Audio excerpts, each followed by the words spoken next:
설 잘 보내셨죠? 저는 설날 주간에 미국에 다녀왔고 설날 주간에 함께하지 못해 또는 인사를 주고받지 못한 경우도 있지만 기도 덕분에 하나님이 나를 이곳에 보내셨구나 느끼며 사역을 감당하고 올 수 있었습니다. 여행을 해보면 여행은 그곳이 어디냐 장소보다는 누구와 함께이냐 관계에서 승패가 난다고 이렇게 이야기를 합니다. 여행뿐 아니라 많은 것에서 그러하지 않을까? 특별히 식탁에서 그러하니 무엇을 먹느냐보다 누구와 함께인가입니다. 지금까지 살아오시는 동안 평생에 잊지 못할 식사가 있었다면 어떤 경우입니까요? 아마도 무엇을 먹었느냐보다는 누구와 함께였냐가 기억에 남아있을 것입니다. 오늘 우리가 성찬 예배를 드리는데 이 성찬이 소중함은 바로 이것이 주님이 우리에게 베풀어 주시는 최고의 식탁이기 때문입니다. 우리가 이렇게 예배 때마다 교회는 성찬식을 해야 하고 성도님들이 성찬을 받아야 하는 이유가 있습니다. 성찬은 생명의 양식이기 때문입니다. 성찬은 생명을 얻게 하는 양식이 아니라 이미 생명을 얻은 사람들의 양식입니다. 그러므로 구원받은 백성들에게 있어 성찬은 선택이 아닙니다. 구원받아 새 생명을 받은 사람이라면 반드시 감사와 감격 가운데 성찬을 받아야 합니다. 요한복음 6장 53절에서 성찬에 대한 주님의 말씀을 볼 수 있으니 예수께서 이르시되 내가 진실로 진실로 너희에게 이르노니 인자의 살을 먹지 아니하고 인자의 피를 마시지 아니하면 너희 속에 생명이 없단다 이렇게 말씀하십니다. 영적 생명을 소유한 사람이라면 반드시 성찬을 받아야 한다는 것입니다. 만약에 의도적으로 성찬을 폄하하고 성찬을 거부한다면 그 속에 생명이 없기 때문이라는 것입니다. 구원의 백성으로서 세상이 이해할 수 없는 영적 생명을 소유하고 있다면 인자의 살을 먹고 마셔야 합니다. 무엇보다도 성찬에 참여는 은혜입니다. 누구보다 깨끗하거나 완전해서 성찬을 받는 것이 아닙니다. 가끔의 경우는 자신이 너무 부족하여 성찬을 받을 수 없다는 것인데 성찬에 참여는 처음부터 자격이 아닙니다. 나의 의가 아니라 예수의 이름으로 예수의 자격으로 성찬을 받는 것입니다. 그래서 때로 부족하면 부족한 대로 연약하면 연약한 대로 삶과 자신을 살펴 회개하며 눈물로 성찬을 받는 것입니다. 이동성전에서 성찬 예배를 드릴 때 우연찮게 분병분잔으로 섬겨주던 장로님 중에 한 분이 성찬을 받지 않는 모습을 보게 되었습니다. 분병분잔위원으로 성찬기를 들고 이렇게 성도들을 섬겨주면서 자신은 성찬을 받지 않는 모습이 제 눈에 들어왔습니다. 왜일까? 그냥 넘길 수도 있었지만 그저 2, 3일 지난 후에 장로님을 뵙게 되었습니다. 장로님, 지난주일 성찬 예배 드리는데 장로님 분병 분잔을 받지 않는 것을 보았거든요. 왜 그러셨어요? 그랬더니 장로님이 이렇게 말씀하십니다. 너무 부끄러워서요. 성찬을 준비하며 기도로 성찬을 받아야 하는데 한 주간 너무 아내와 충돌도 있었고 자식들과 충돌도 있었던 바, 부끄러워 손을 내밀어 성찬을 받을 수가 없었어요. 였습니다. 그러셨군요, 장로님. 그런데 장로님, 성찬은 누구보다 깨끗하고 자격이 있어서가 아니거든요. 부족하면 부족한 대로, 부끄러우면 부끄러운 대로 주님의 보혈로 날 덮어주시기를 원하며 성찬을 받아야 해요. 목사도 많이 부족한데 성찬을 집리하니 장로님 앞으로는 성찬을 꼭 받으세요 했더니 목사님 알았습니다 해주셨습니다. 성찬은 또한 오직 믿음으로 받는 생명의 양식입니다. 성찬이 주는 의미를 다 이해하고 받는 것이 아닐 수 있다는 것입니다. 주님은 잡히시기 전날 밤에 사랑하는 제자들과 함께 떡과 잔을 나누며 이것은 내 살이요 내 피라 하심으로 처음 성찬을 행하셨습니다. 겟세마네 기도 동산에 오르시기 전에 십자가를 지시기 전날 밤에 처음 성찬을 사랑하는 제자들에게 베푸신 것이니 마태복음 26장 26절부터 그 모습이 소개됩니다. 그들이 먹을 때 예수께서 떡을 가지사 축복하시고 떼어 제자들에게 주시며 이르시되 받아서 먹으라 이것은 내 몸이란다. 또 잔을 가지사 감사 기도하시고 그들에게 주시며 이르시되 너희가 다 이것을 마시라. 이것은 죄 사함을 얻게 하려고 많은 사람을 위하여 흘리는 바 나의 피 언약의 피란다 입니다. 이제 예수님은 제자들과 헤어질 때가 되었고 제자들과 헤어지면 십자가의 길을 가셔야 했습니다.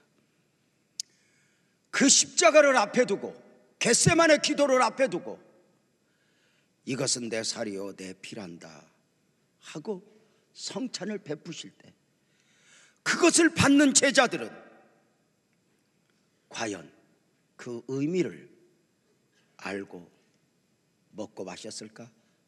아닐 것입니다. 왜이지? 주님이 왜 이렇게 말씀하시지? 의문이었을 것입니다. 그러나 주님이 베푸시니 그것을 아멘으로 받은 것 아니겠습니까? 성찬은 은혜입니다. 그 처음 성찬의 대상은 제자들이었으니 조금 지나면 주님을 모른다 하며 저주까지 할 제자들입니다. 심지어 그 성찬을 받는 처음 대상은 예수님을 팔게 될 가룟 유다에게까지 성찬을 베푸시니 성찬은 어쩌면 저들을 향한 기대입니다. 어쩌면 이 처음 성찬은 누구보다 자격 있고 누구보다 깨끗하고 누구보다 대단해서가 아니라 조금 있으면 너희가 나를 배반하겠지만 너희가 나를 팔 수 있겠지만 지금보다 나중을 기대하고 섭리하신 가운데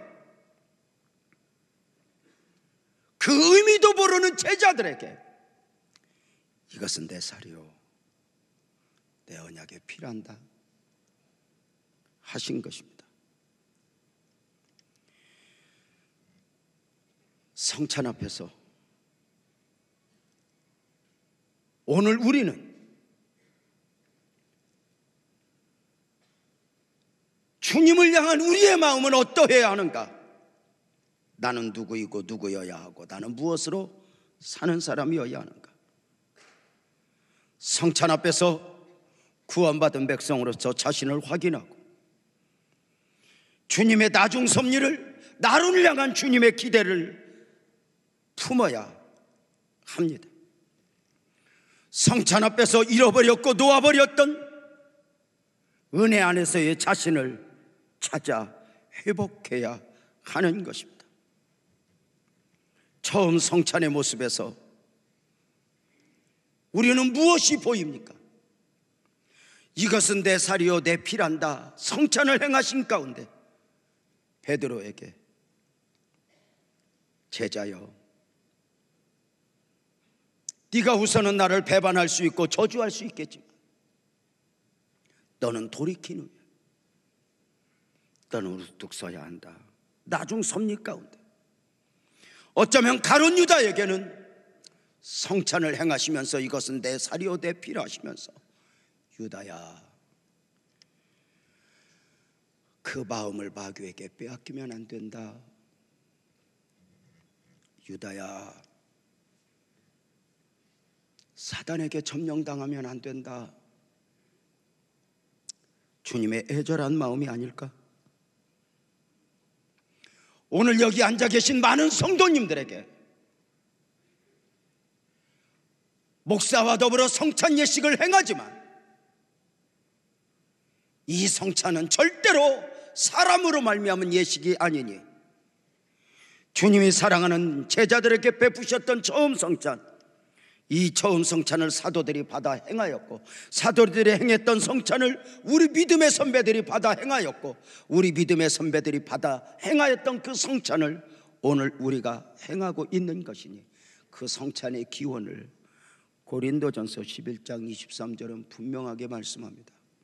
내가 너희에게 전한 것은 주께 받은 것이란다. 이렇게 말입니다. 사도들이 성도들에게 성찬을 행하시면서 이것은 우리끼리 말미암이 아니라 주님으로부터 시작된 주님이 주시는 양식이란다 입니다.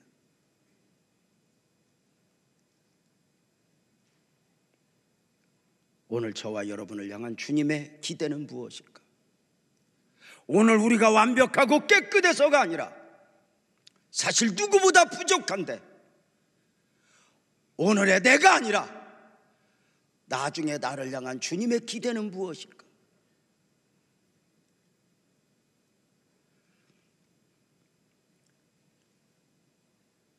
처음 교회가 품었던 영성, 그 처음 성찬을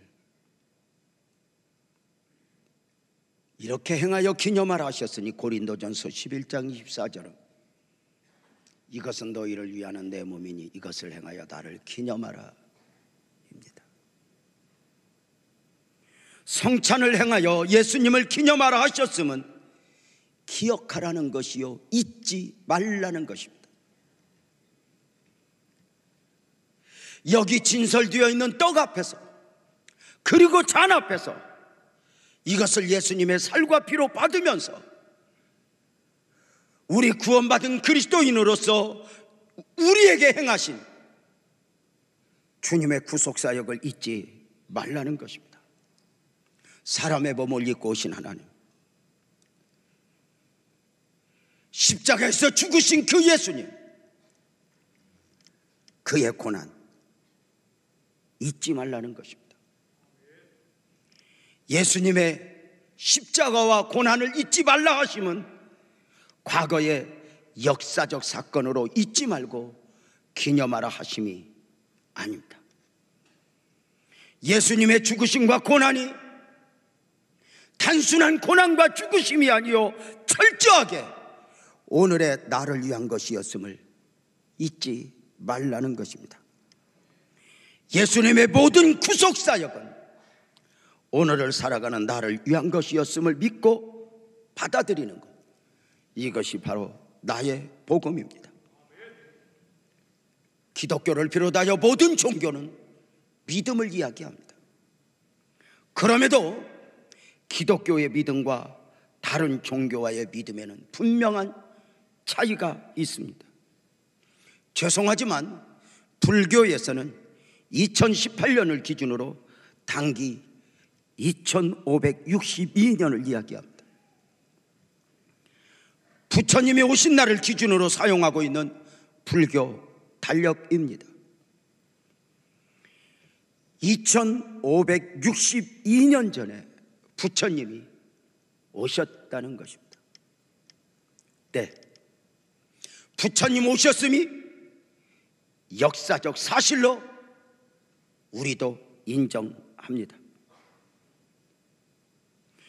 부처님은 4대 성인 가운데 한 분으로 절대 존경을 받아야 할 역사적 실존 인물임도 인정합니다. 그러나 부처님이 2562년 전에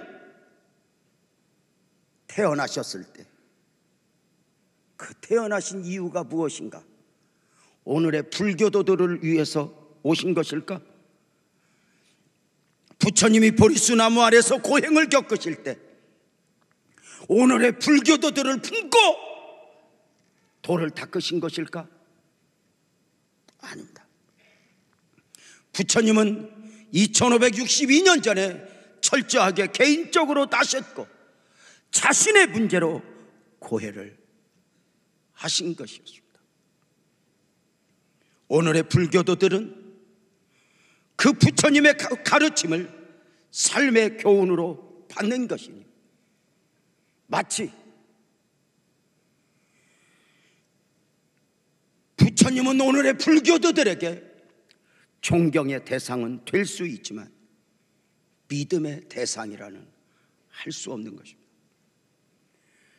역사적 실존 인물로 우리가 이순신 장군을 존경하듯 그렇게 부처님을 존경할 수는 있지만 믿음의 대상은 아니니 불교의 교리는 그래서 믿음이라기보다는 철학이라 할 수 있습니다. 믿음의 대상이라 할 때 단지 역사적 사실을 인정하는 것을 말하는 것이 아니라 오늘을 살아가는 나와 무슨 상관이 있냐는 것입니다. 우리 하나님이 사람의 몸을 입고 그 이름 예수로 오신 이유가 무엇입니까? 이렇게 말합니다. 아멘 합시다. 나를 위해. 사람의 몸을 입고 오신 예수님이 고난을 받으시고 죽으시고 부활하신 이유가 무엇입니까? 나를 위해. 다시 오실 약속 가운데 하늘로 승천하신 이유가 무엇입니까? 나를 위해. 나를 위해 오신 주님, 나의 죄를 위하여서 철저하게 나를 위한 것이었음을 믿음으로 받는 것이니 예수님 오시기 전 700년 전의 사람 이사야 선지자는 이사야 53장 4절 5절을 통해 이렇게 고백했습니다. 그는 실로 우리의 질고를 지고 우리의 슬픔을 당하였거늘 우리는 생각하기를 그는 징벌을 받아 하나님께 맞으며 고난을 당한다 하였노라. 그가 찔림은 우리의 허물 때문이요 그가 상함은 우리의 죄악 때문이라. 그가 징계를 받음으로 우리는 평화를 누리고 그가 채찍에 맞음으로 우리는 나음을 받았도다. 나를 위해 오신 주님, 나의 죄를 위하여서 오늘 나를 위해. 바로 이것을 잊지 말라는 것입니다. 그래 우리는 오늘 또 이 성찬 앞에서 나를 위해 피 흘리신 예수님의 십자가, 나를 위하여 고난당하신 예수님의 고난이 묵상되어져야 합니다. 정말 죄송하지만 성찬 앞에서 예수님의 십자가와 고난이 묵상되어지지 않는다면 그 어떤 일들 앞에서 예수님의 십자가와 고난이 묵상되어질 수 있겠습니까? 2019년 처음 교회 영성으로 회복을 사모할 때 그 중에 하나가 바로 성찬의 감격입니다. 처음 교회들은 성찬 앞에서 많은 눈물을 흘리면서 성찬을 집례했고 성찬을 받았습니다.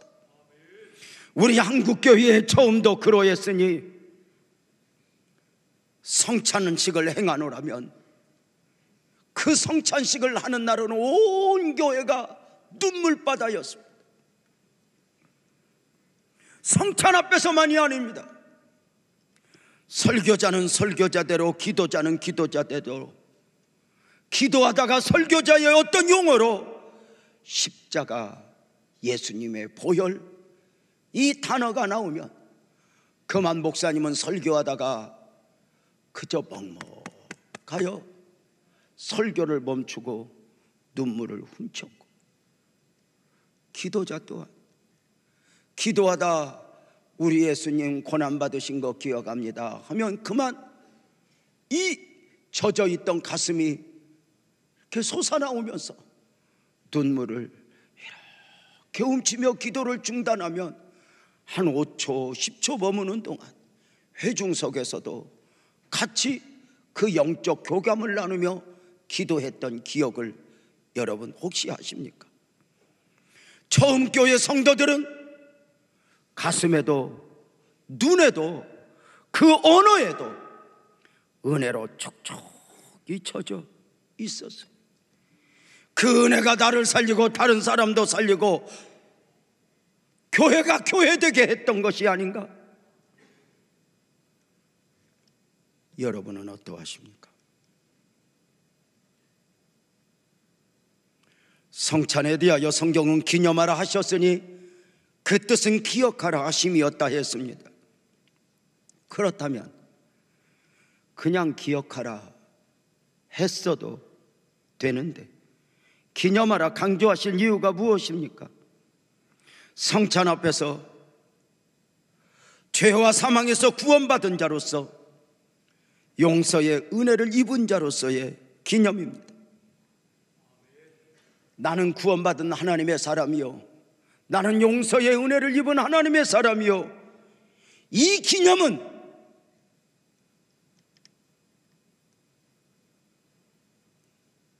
누가 인정해주고 확인시켜주는 것이 아닙니다. 세상이 무엇라 해도 내 안에서 내 스스로의 믿음이어야 하고 내 스스로의 확신이어야 합니다. 내가 구원받았음을 세상이 인정해 주는 것이 아닙니다. 오히려 세상은 십자가를 어리석게 보면서 그 십자가의 구원을 말도 안 되는 논리로 비하합니다.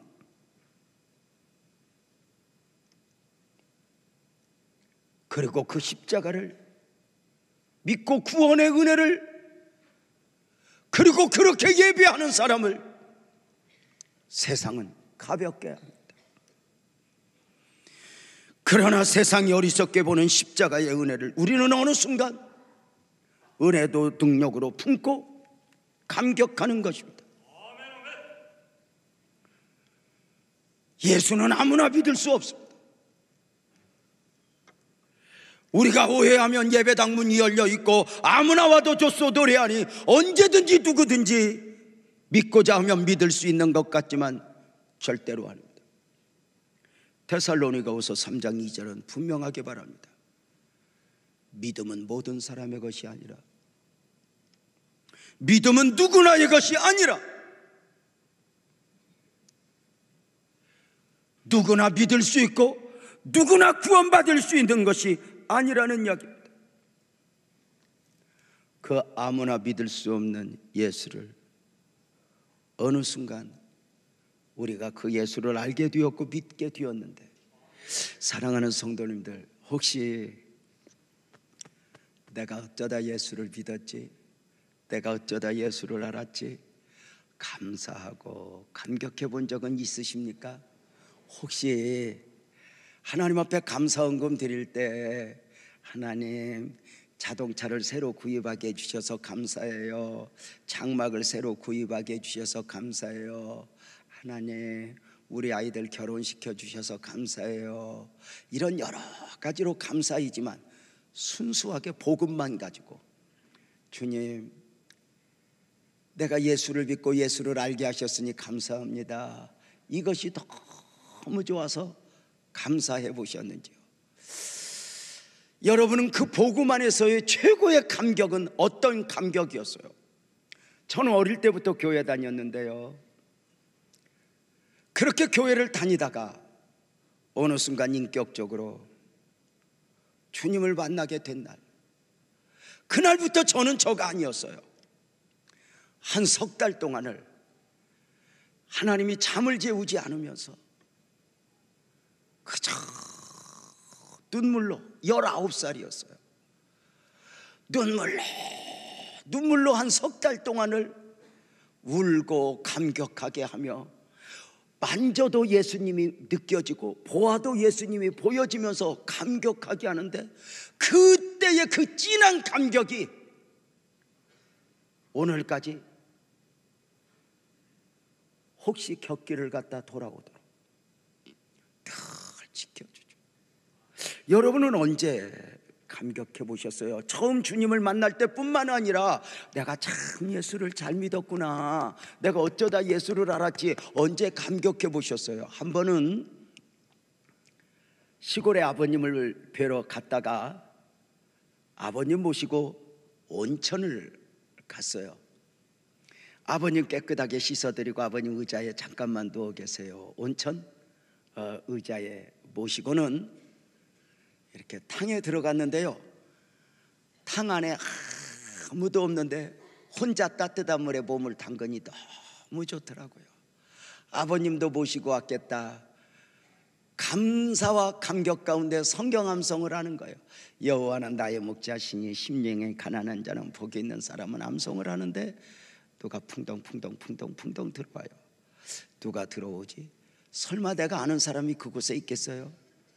성경 암송을 마저 다 하고 눈을 떠서 깜짝 놀랐어요.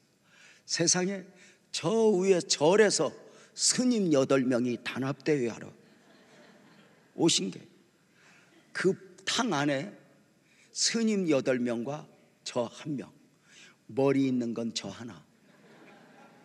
웃을 수 있겠죠?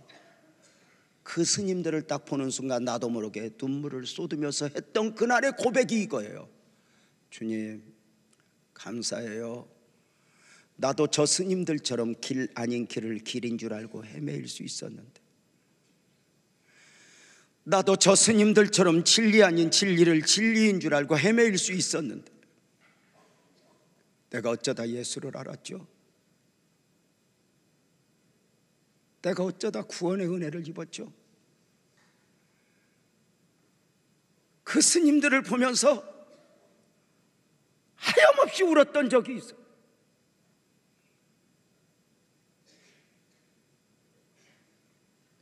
나는 구원받은 백성이라 외쳐도 세상이 나를 인정해주고 세상이 나를 구별해주는 게 아니에요.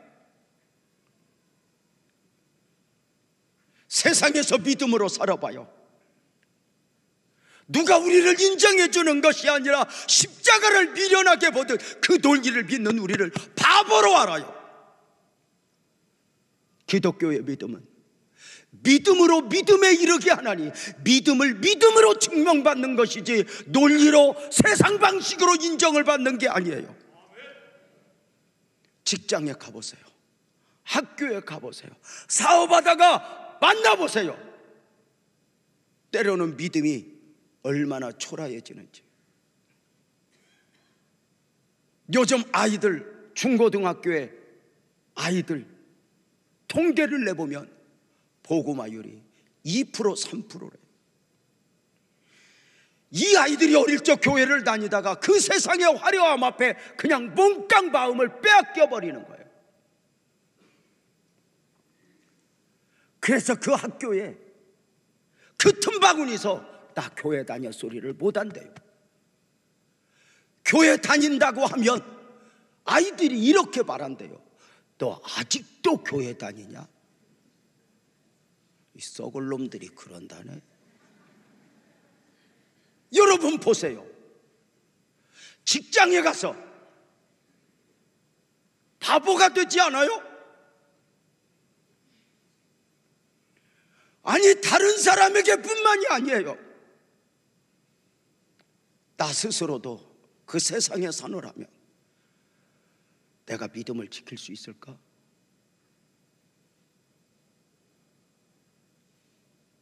내가 이렇게 믿는다고 하는데 내 삶에는 왜 믿음의 증거가 없지? 스스로 그저 작아진 나가 성찬 앞에서 눈물로 나 자신을 확인하는 거예요. 주님, 나는 구원받은 사람입니다. 세상에 살지만 세상에 속한 사람이 아닙니다. 땅에 살지만 땅에 속한 사람이 아니라 나는 하늘에 속한 사람입니다. 그 성찬 앞에서 눈물로 자기 자신을 확인하는 거예요. 설병절에도 고향 다녀오셨죠. 다행히 가족 중에 부모도 형제도 믿어 밤새 은혜를 나눌 수도 있지만 어떤 이는 가서 외롭죠. 내가 믿지만 제사 음식도 준비해야 하고 형제자매들 제사상에 절하는 모습을 보면서 뒤에 외롭게 눈물로 기도하는 그런 처절한 씨름을 하고 오신 분들도 있죠.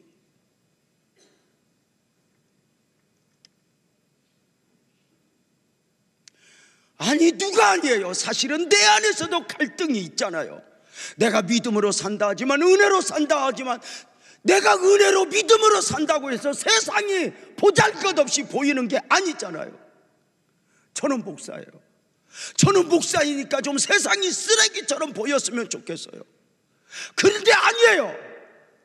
세상은 여전히 목사의 눈에마저 화려하게 보이고 무엇인가 있을 것처럼 순간순간 마음을 빼앗기려고 해요. 그때마다 예배 안에서 또는 말씀 안에서 또는 이렇게 성찬 예배를 드리면서 주님, 때로는 처음 성찬을 받은 제자들이 그 의미를 다 알고 받은 것이 아니지만 어느 순간 자신도 모르게 새 생명의 은혜를 입은 자로서 성찬을 받듯이 나도 다 이해가 안 가지만 오늘 또 성찬을 받습니다. 눈물로 받는 거 아니에요? 얼마나 우리가 예수를 믿는다 해도 세상과 처절한 싸움을 싸우며 오늘 와서 성찬을 받냐고요. 언젠가 성도의 가족 장례로 조문을 이렇게 교회차를 타고 장로님들, 안수 집사님들 하며 시골로 갔어요. 그 좁은 공간 안에서 이제 밤새 장례식을 치르는데 그때만 해도 함께 날새 주는 게 아주 이렇게 섬기는 것이었던 것 같아요. 그래가지고 함께 그냥 날샐 수는 없으니까 이렇게 화토 고도리를 이렇게 치고 이렇게 반짝반짝 치죠. 제가 우리 장로님들하고 그 밤에 그 좁은 데서 화토 치는 틈바구니에서 죄송합니다, 우리 목사인데요, 오늘 예배 드리겠습니다, 여러분들은 재밌게 지십시오 하고 이렇게 이제 예배를 드리는데 그만 장로님 한 분이 예배를 드리고 찬송을 하면서 고개를 돌리면서 그 고도리 치는 모습을 하염없이 부러운 모습으로 바라보면서 턱을 아마 그거 먹으라고 하는 것 같아요. 저렇게 세상이 재밌는데 저것을 이기고 세상 논리로 말도 안 되는 이 십자가의 은혜를 기억하며, 지금은 우리가 핍박의 시대가 아니지만 핍박의 시대, 그때 이 성찬이 얼마나 눈물이었는지 아세요? 그 핍박의 시대에는 서로가 성찬을 들고 질문했다는 거 아니에요. 너는 지난 한 주간 너에게 맡겨진 고난을 어떻게 감당하다 왔노? 너는 얼마나 울었니?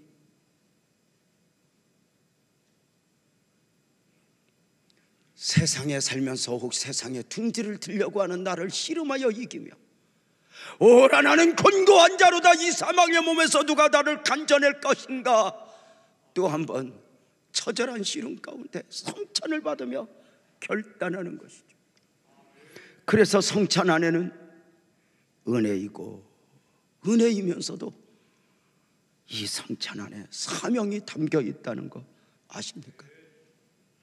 성찬의 사명, 가장 기본적인 사명은 고린도전서 11장 26절에 보면, 너희가 이 떡을 먹으며 이 잔을 마실 때마다 그 주의 죽으심을 그가 오실 때까지 전하는 것입니다. 성찬 앞에서 우리는 주님의 전도 명령을 보는 것이죠. 우리는 떡과 잔을 받으면서 기도해야 돼요. 내가 복음을 전해야 할 대상, 믿지 않는 가족,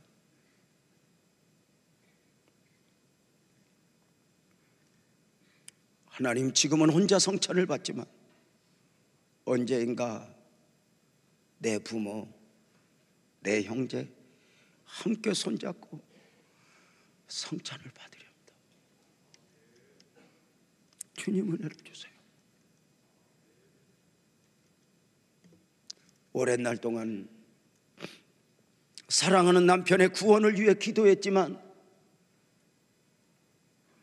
마음대로 되지 않자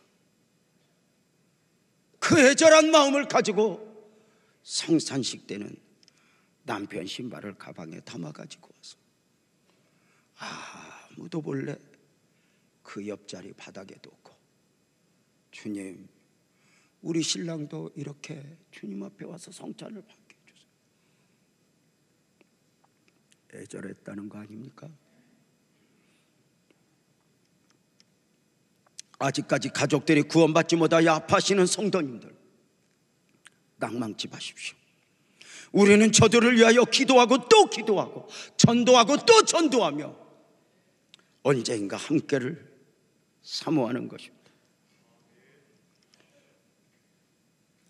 복음 전파, 주님 스스로 내가 이것을 위해 오셨다 했습니다. 주님은 나에게 그러하셨듯이 또 다른 사람에게 생명의 양식이길 원하시고, 주님은 나에게 그러하셨듯이 또 다른 사람에게 생명수이기를 원하시는 것입니다. 전도는 앞서 구원을 받은 사람들의 의무 아닙니까? 고린도전서 9장 16절에 보면, 사도는 내가 복음을 전할지라도 자랑할 것이 없어. 내가 부득불할 일이기 때문이야. 만일 복음을 전하지 않으면 내게 화가 있을 거야. 여러분 아세요? 부모에게 효도하지 않는다 해서 화가 임하는 건 아니지만, 내가 만약에 부모에게 효도하지 않으면 화를 입을 것 같은 마음으로 부모를 섬긴다, 내가 전도하지 않는다 해서 화가 있는 건 아니에요. 그러나 적어도 사도의 수준에서는 그냥 있을 수 없었죠. 처음 성찬을 행하신 주님은 골고다 십자가를 향하여 가셨어요. 성찬 앞에서 성찬의 다짐이, 성찬의 결단이 있으셨을 거예요. 분명한 것은 처음 성찬 후에 사명의 십자가를 향하여 가셨다는 것이죠. 그래, 우리 예수님 처음 성찬은 고난의 십자가의 사명을 앞둔 남다른 마음으로였을 것이죠. 주님의 결단, 오늘 우리는 성찬을 받으면서 가장 중요한 요소 중에 하나는 결단입니다. 어떤 이는 거룩의 결단, 용서의 결단, 사명의로의 결단.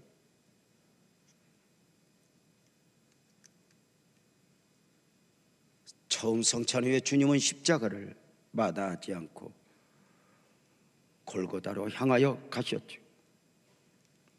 오늘 사랑하는 성도님들은 무엇을 결단하시겠습니까? 성찬 앞에서 오늘 나를 향한 주님의 요구가 무엇일까요? 오늘 우리가 완전해서가 아니에요.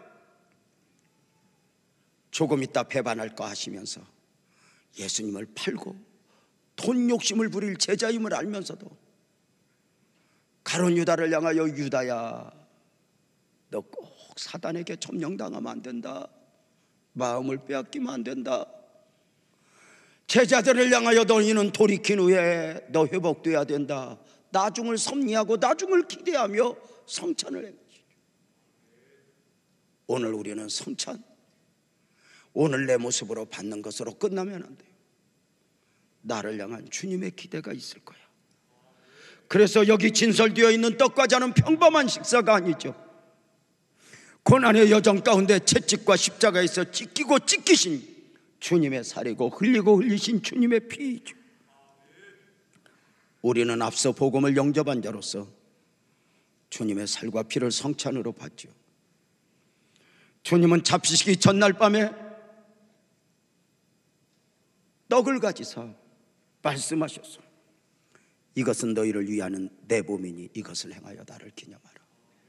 식후에 잔을 가지신 주님이 또 말씀하셨어.